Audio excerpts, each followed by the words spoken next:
Red and blue lights danced across my backyard pool like disco balls gone haywire. Sirens bouncing off the water, a half-eaten hot dog floating belly up next to a unicorn float. My nephew Jalen caught mid-cannonball, and Karen from across the street screaming into a megaphone like she was leading a SWAT raid. Yeah, that happened. 6 patrol cars slammed to a stop outside my house. And for one wild second, I swear even the governor's daughter looked more confused than scared as her bodyguard tried to shield her from the mayhem.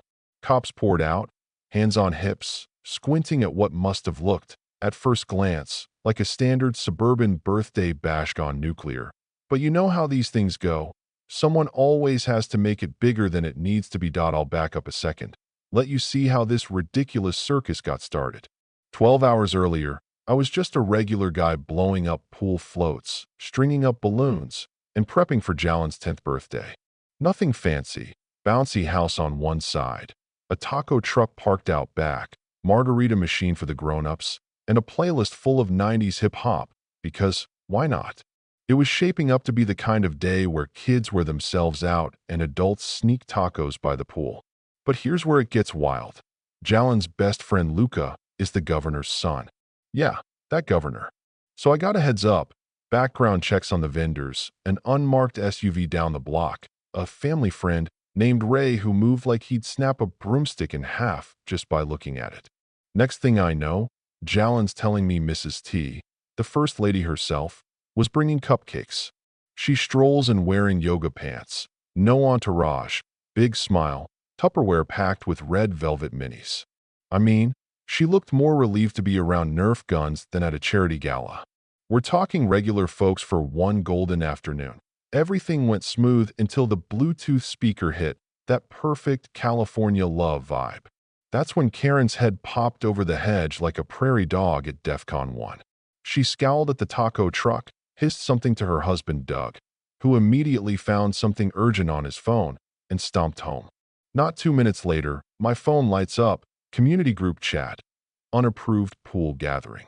Photos start flooding in, close-ups of wet grass, blurry tacos, and a paper plate on the sidewalk like it was contraband.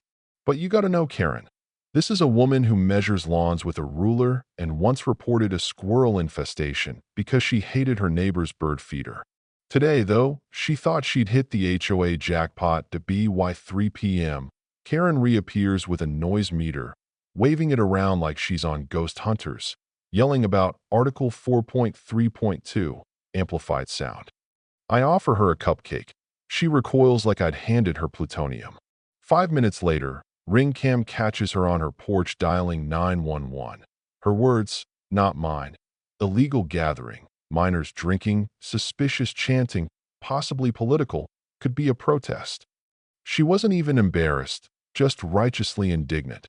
Meanwhile, inside, Mrs. T's helping kids make balloon animals, Luca and Jalen playing ping pong in the garage, and Ray blending in so well you'd miss him if you blinked. At 4 sharp, patrol cars roll up, no sirens, just a silent parade of authority. You could feel the parents tense up, kids pausing mid-splash. I step out, heart hammering, and tell the officer, yeah, I'm the homeowner. There's about 30 folks here. And yes, we've got protective detail. He says the report mentioned underage drinking and possible danger to influential figures. I nearly spit out my lemonade. Right then, Karen barges in, HOA handbook in hand, listing off imaginary offenses like she's prepping for court, flash mob, food truck over my tulips, teenagers dancing suspiciously. I point out the suspicious teens are literally playing Marco Polo, including her own niece. Not that it matters. These cops are professionals, taking it all down.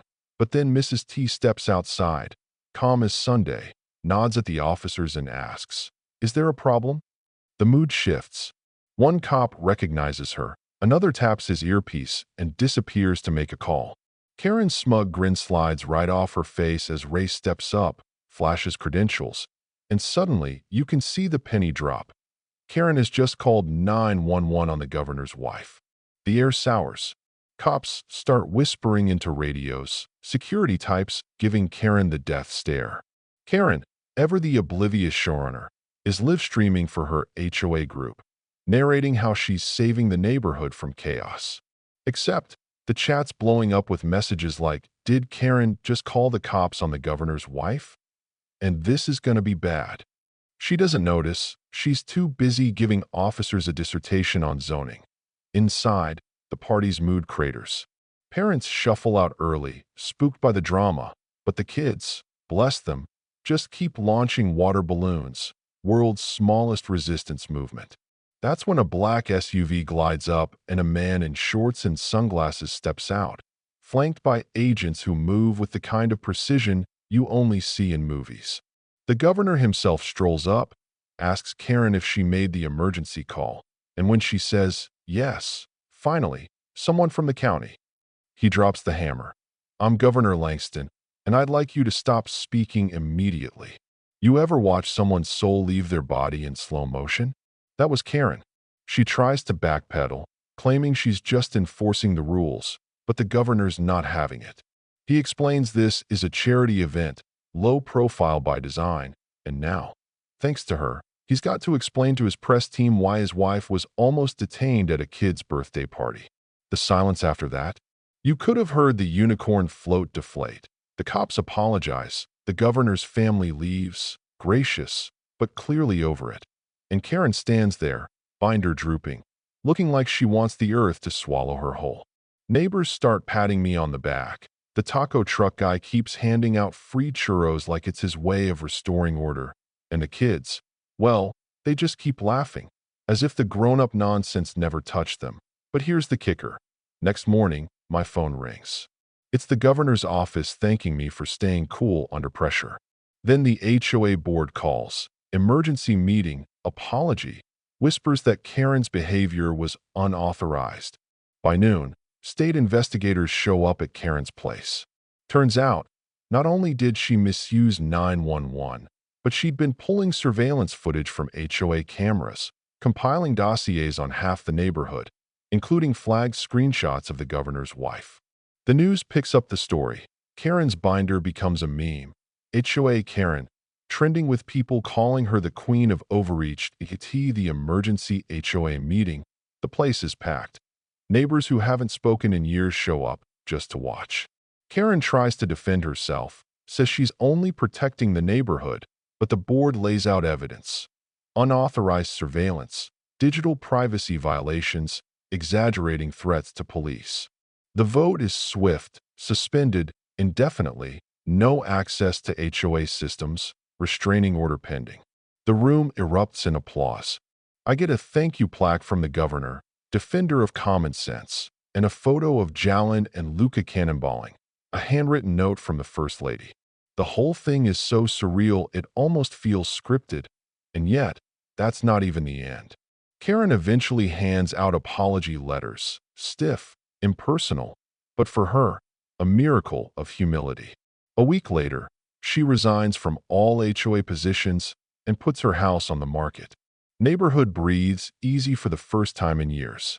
Block parties spring up, kids run wild. Laughter replaces whispered complaints. The real change? It's in how people finally start talking, trusting, and living again. No more clipboards in the bushes, no more drive-by shaming. It's just people, imperfect and loud, figuring out how to be neighbors. The governor's wife gives a toast at our next bash, says, "Community isn't about rules. It's about kindness and trust." She points to the kids, diving into the pool, and says, "They've got it right." And as the sun sets, I realize she's right too. Change doesn't come in perfect packages. Sometimes it arrives with a cannonball and a churro. Sometimes it means holding your ground, letting the truth win, and not letting the loudest voice decide what's right. In the end, you gotta ask yourself, what kind of neighborhood do you want? One ruled by fear, or one where cannonballs and cupcakes take center stage? So what do you think? When is enforcing the rules just? And when does it cross the line into tyranny? Where's the line between community and control? Drop your thoughts below, because if there's one thing this whole circus proved, it's that every voice matters. And sometimes, it takes a pool party to remind a neighborhood how to live.